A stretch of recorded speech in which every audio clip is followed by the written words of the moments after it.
My name is Shayla, and I felt like we could talk about peas this morning. I am in Zone 7B and in North Carolina, and I live in the Piedmont region. And so, if you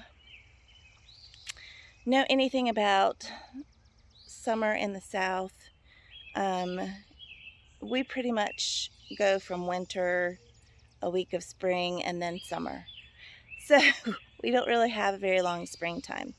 So I wanted to show you guys, I have been out here picking peas because we like the shelling peas.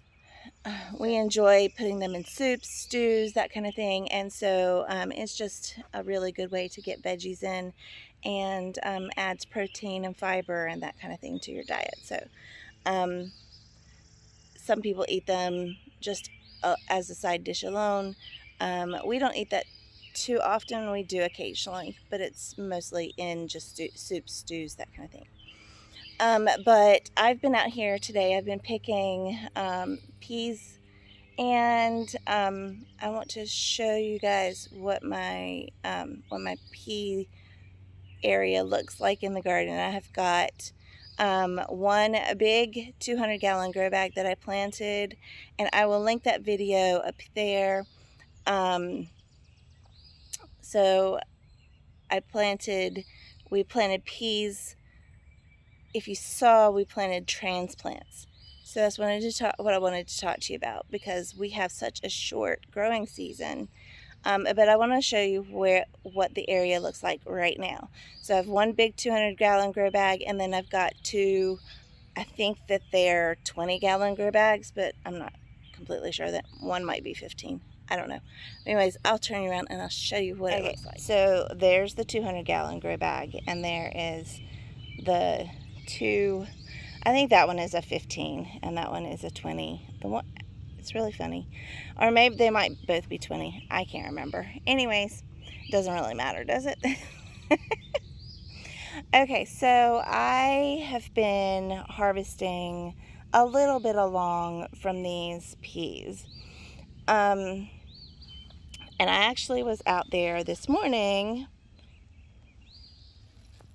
and I have already harvested these. And I'm wearing my root apron. So I've been jealous of Jess at Roots and Refuge for having one for the longest time, so I got one for myself. But anyways, so if you see here, you know, I have got lots of peas. I've been harvesting. I still have more to do, but and then this is what I love to see this. Let's see if I can show you. Really good. So if you see, the sunlight goes through the hull, and so you can tell whether or not they're ready to be picked or not. So just by the sunlight, see, you can actually see the peas in their growing, so it's really cool. I love that. Anyway, one of the things that I found out because I've grown peas several times. I've grown them in the fall. I've grown them in the spring. I never really get enough to really do anything with, except for put them, you know, have them 1 or 2 meals or whatever. So after watching that 1870s homestead, Rachel was talking about how many peas it took for her to put up, you know, gallons of peas. And I was like, wow, I didn't realize that's how much it took. But our peas don't last very long here because of the heat. So I was trying to figure out ways of being able to extend the season here for us. So what I did was, this year I planted using plant starts, and they've been planted since, I guess, the end of February, I believe. And they're just now starting to really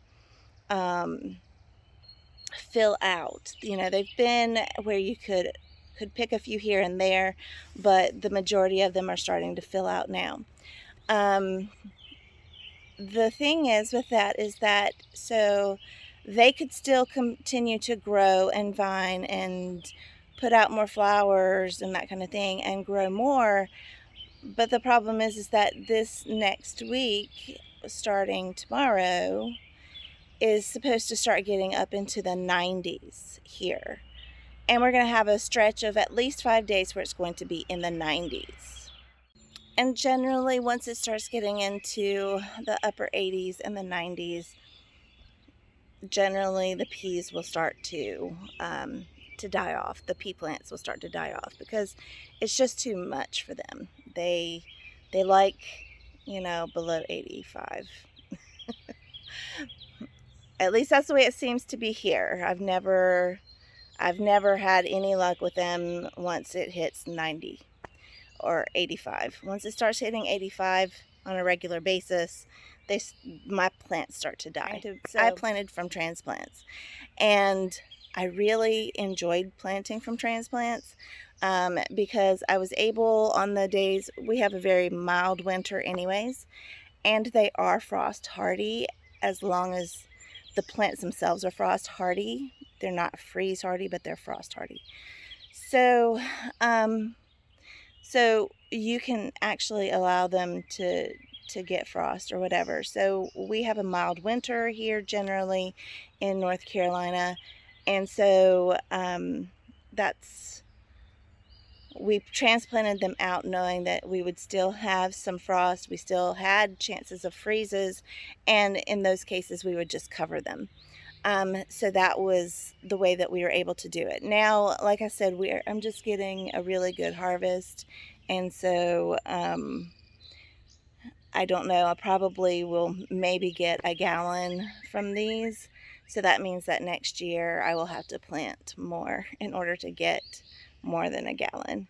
So anyways, so I just want to chit chat about that for a little bit and let you guys know what I was doing to extend my harvest. But anyways, thank you guys so much for spending time with me today, and we'll see you soon.